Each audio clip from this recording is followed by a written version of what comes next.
misalnya Panggung Sandiwara ini pas zaman saya waktu saya kecil, lagu ini sempat booming ya. Dunia ini panggung sandiwara.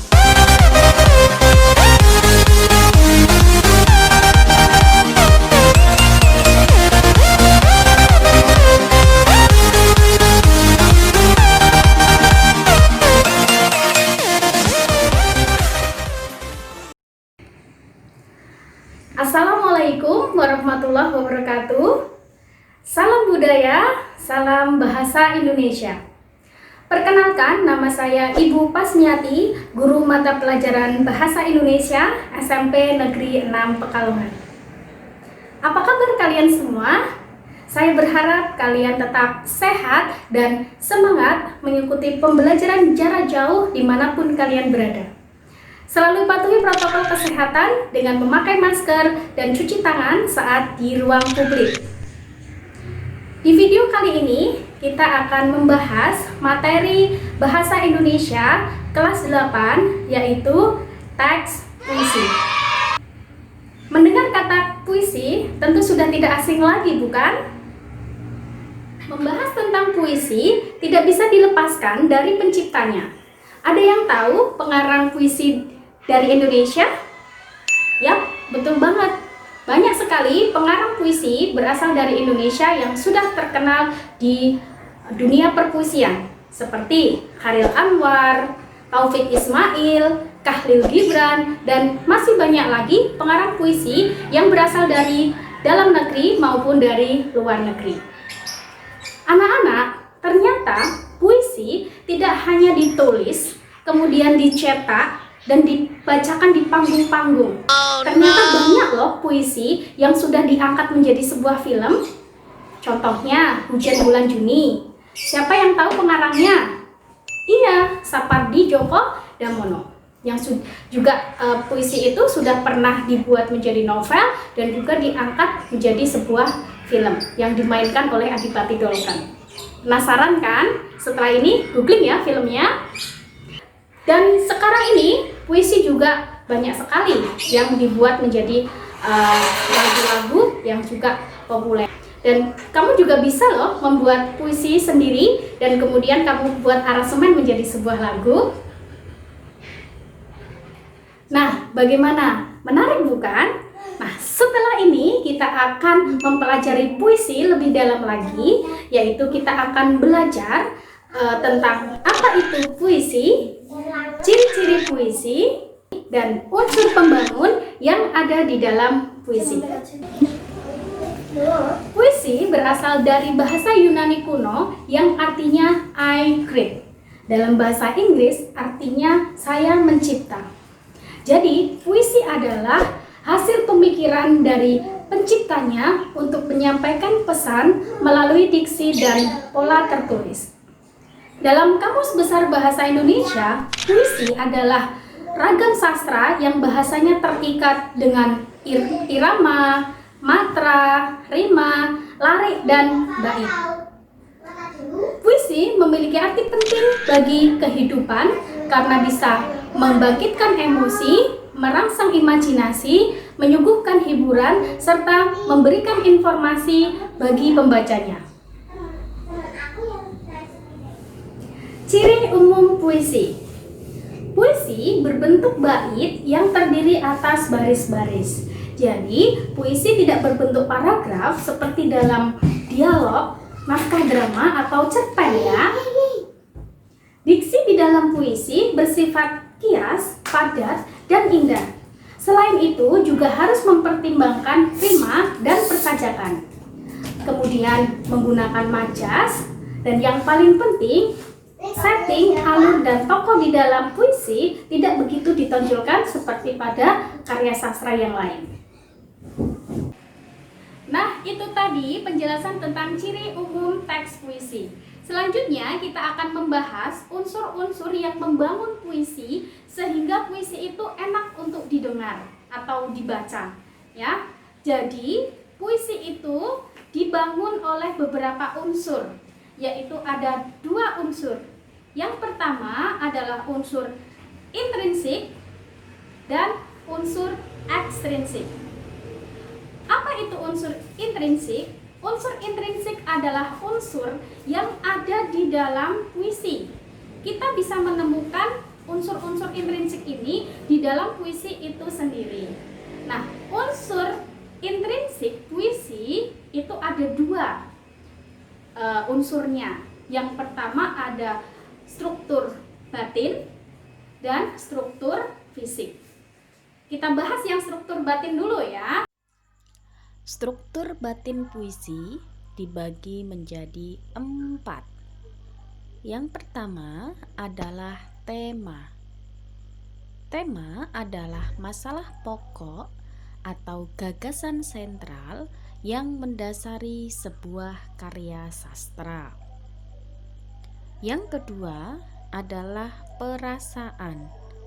Perasaan adalah sikap penyair terhadap masalah yang dibahas.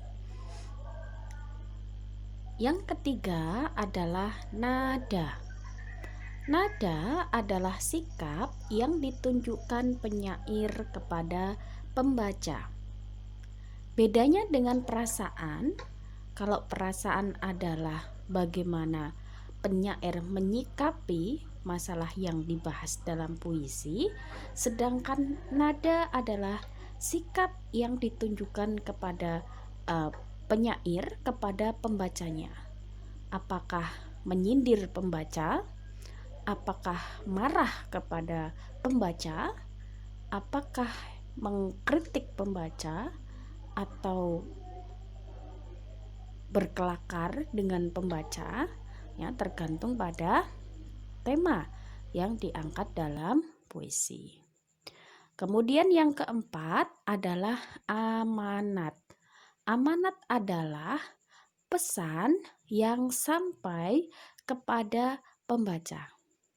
Selama ini kita memahami amanat adalah pesan yang ingin disampaikan penulis kepada pembaca. Itu tidak salah. Tapi yang lebih tepat adalah pesan yang sampai kepada pembaca.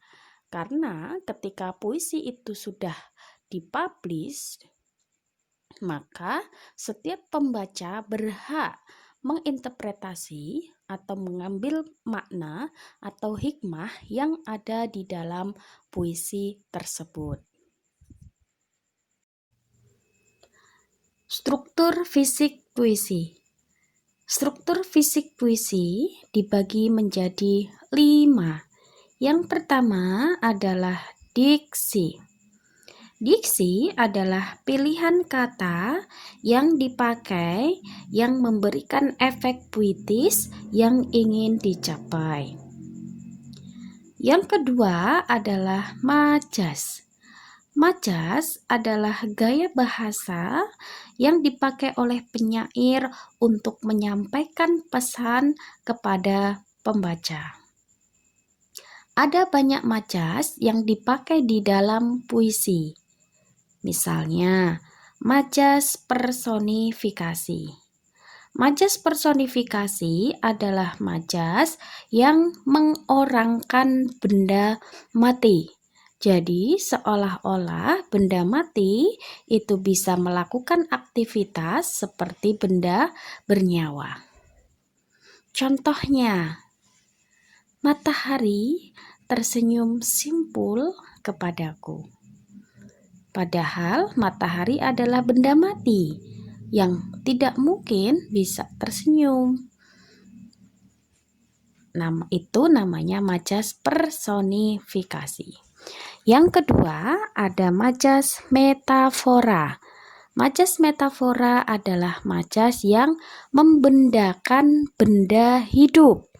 Jadi seolah-olah benda hidup itu mati atau tidak bernyawa. Majas metafora merupakan kebalikan dari majas personifikasi. Contohnya, aku ini binatang jalang, dari kumpulannya terbuang. Aku itu di situ disamakan dengan binatang jalang.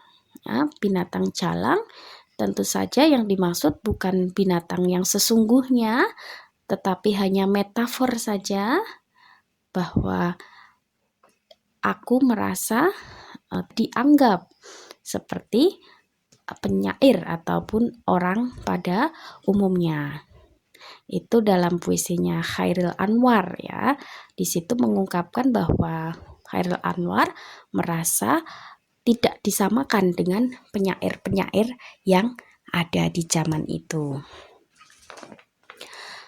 Kemudian ada majas anafora, yaitu majas pengulangan yang mengulang kata di awal kata.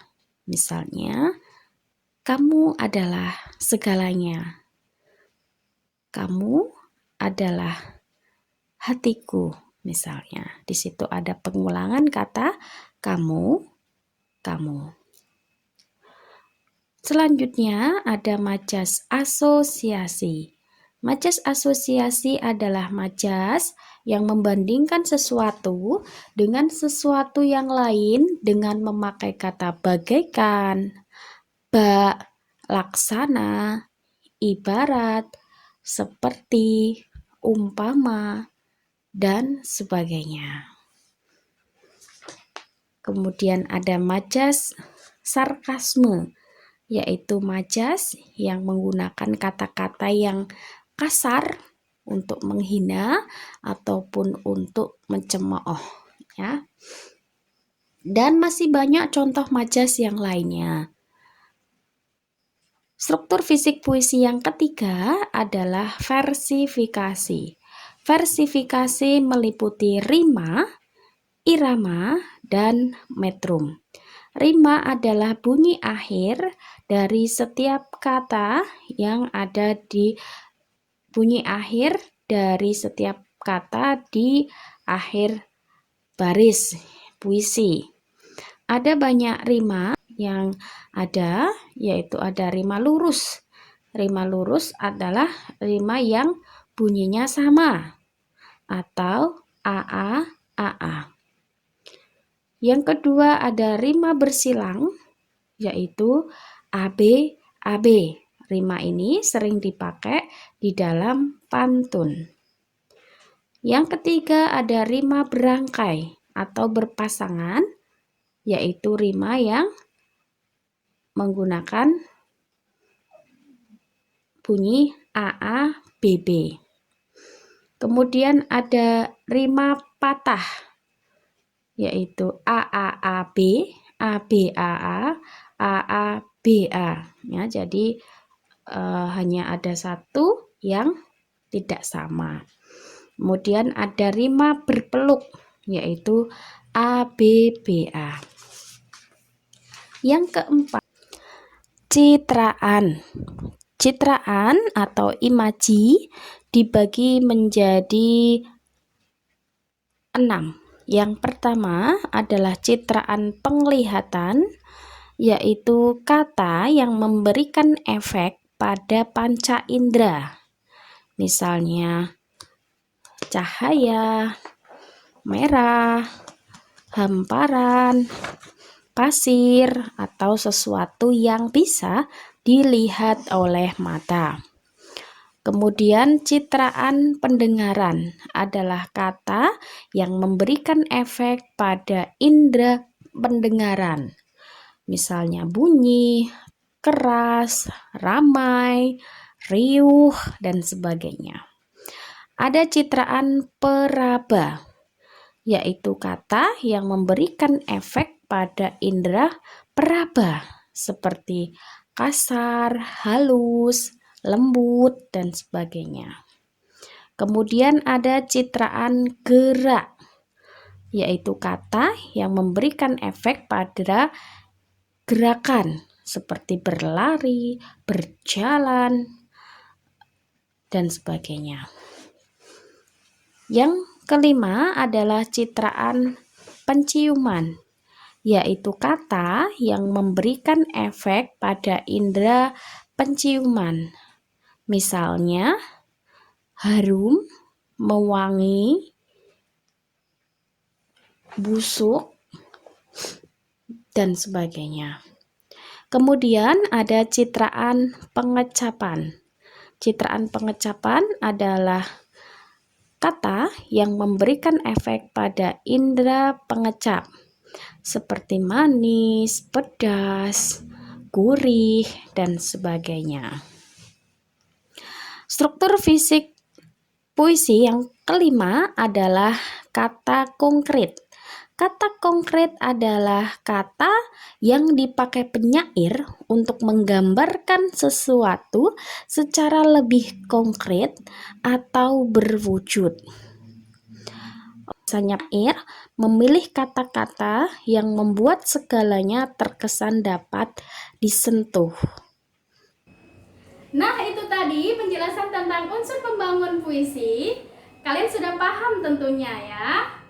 Nah, selanjutnya kita akan mendengarkan satu buah puisi yang saya bacakan sendiri. Saya ambilkan dari puisinya W.S. Rendra, judulnya Paman Doblang. Yuk kita simak.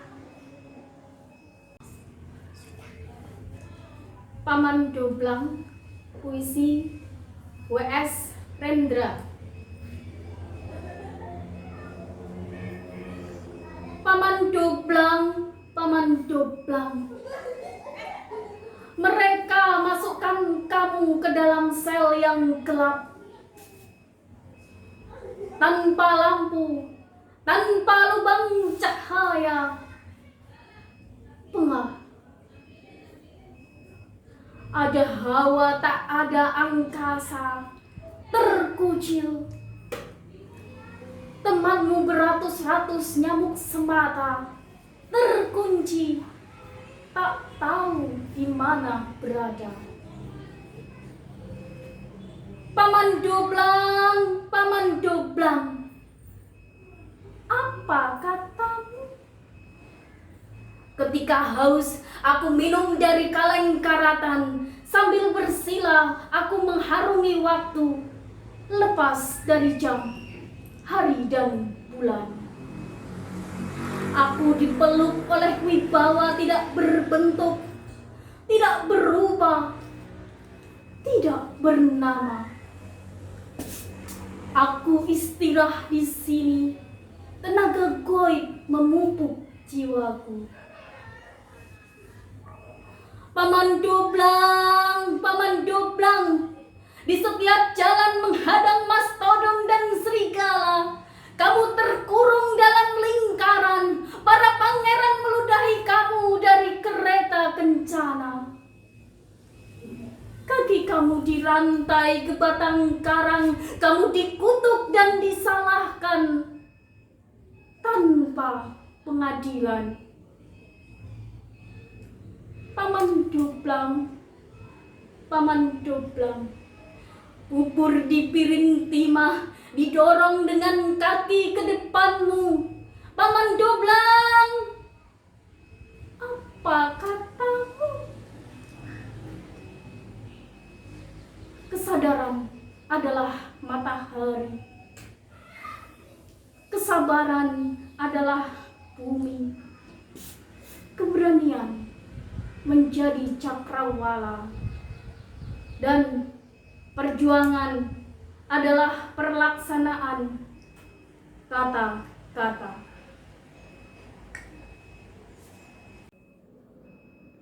Nah, itu tadi ya pembacaan puisinya. Sekarang yuk kita sama-sama analisis struktur yang ada di dalam puisi tersebut. Yang pertama kita cari unsur intrinsiknya dulu ya, yaitu struktur batin puisi. Nah, dari tayangan tersebut kita bisa menganalisis struktur batin yang ada di dalam puisi tersebut.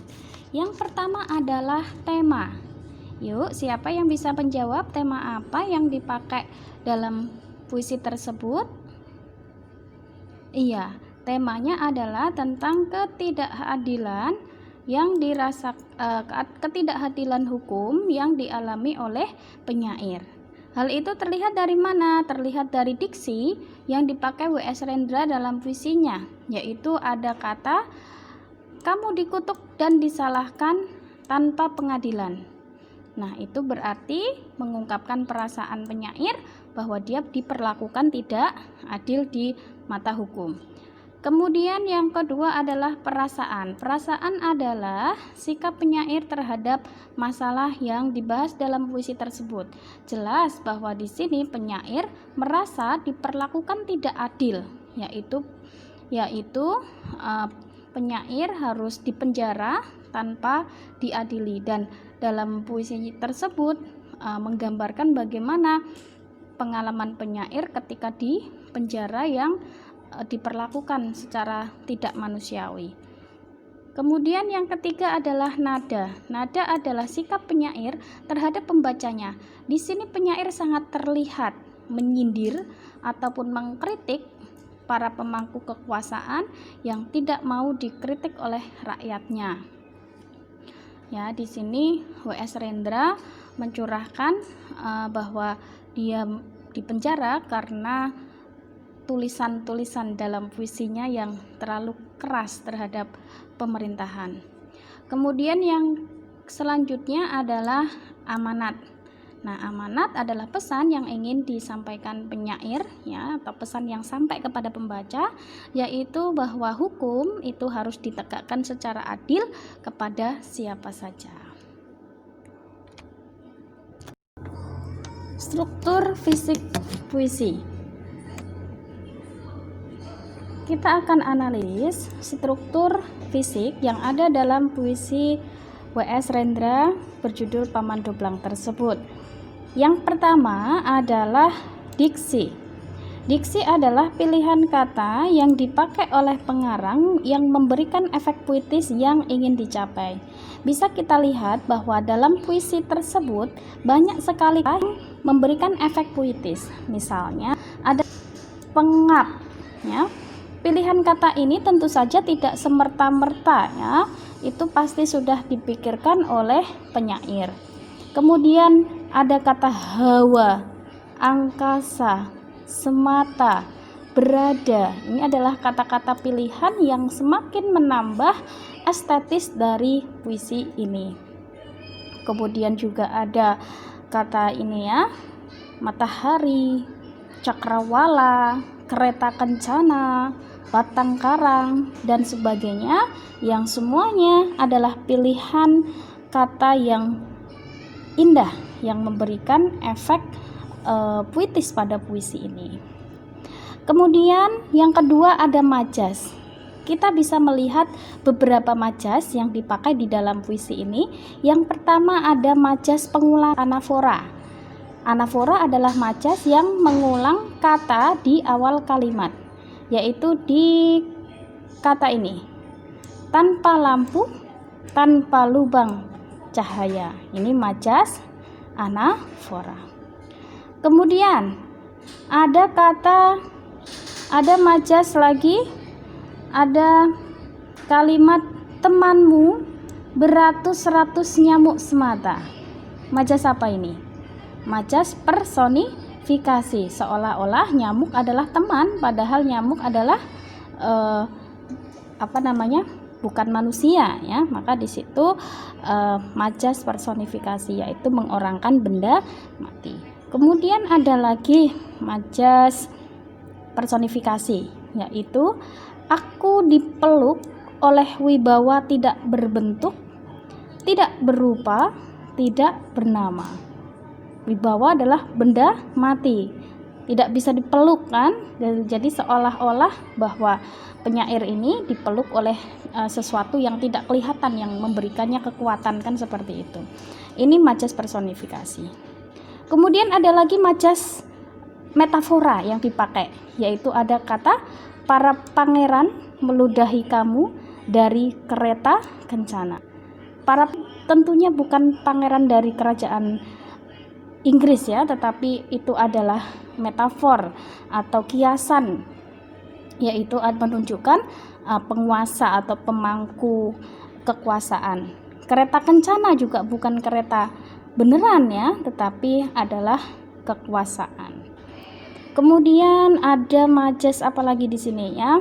Ada selain metafora juga di sini kalimat ini itu juga mengandung majas sarkasme karena kasar ya, meludahi kan kasar ya. Nah, itu masuk majas sarkasme.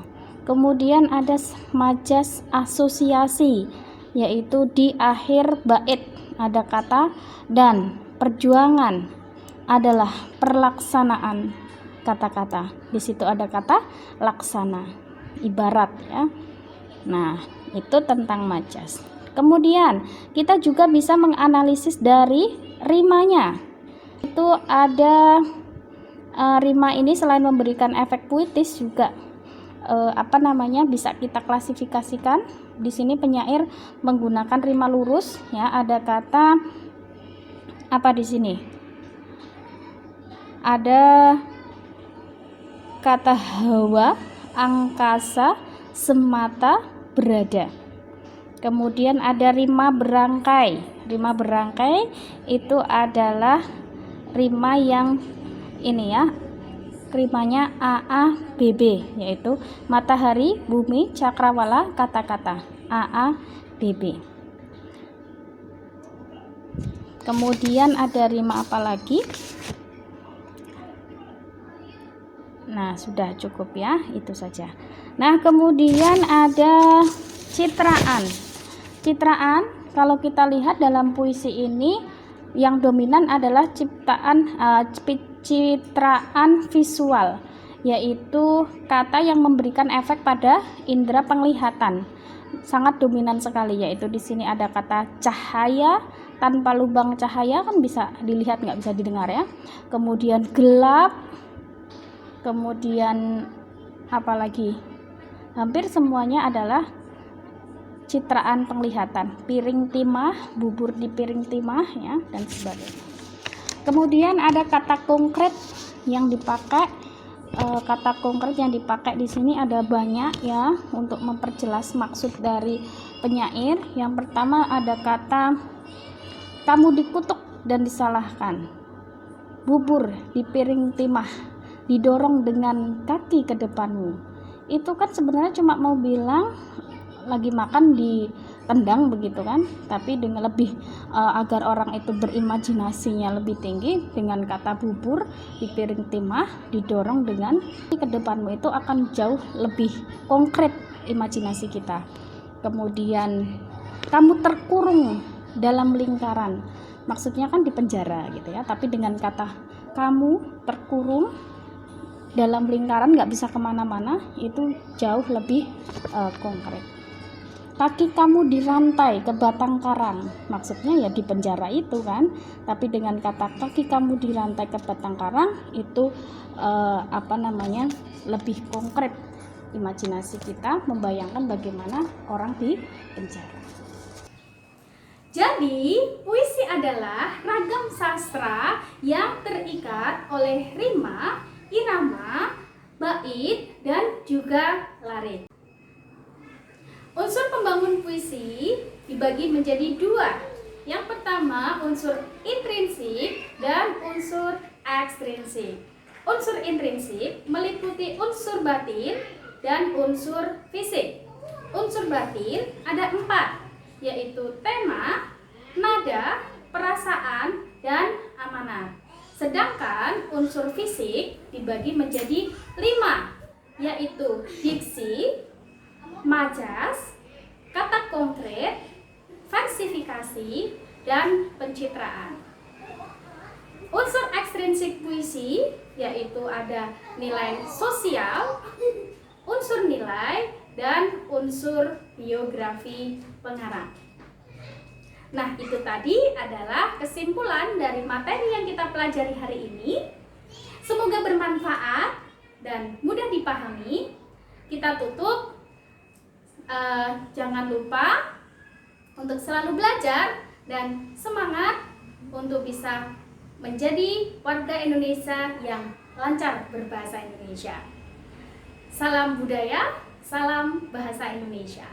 Wassalamualaikum warahmatullahi wabarakatuh.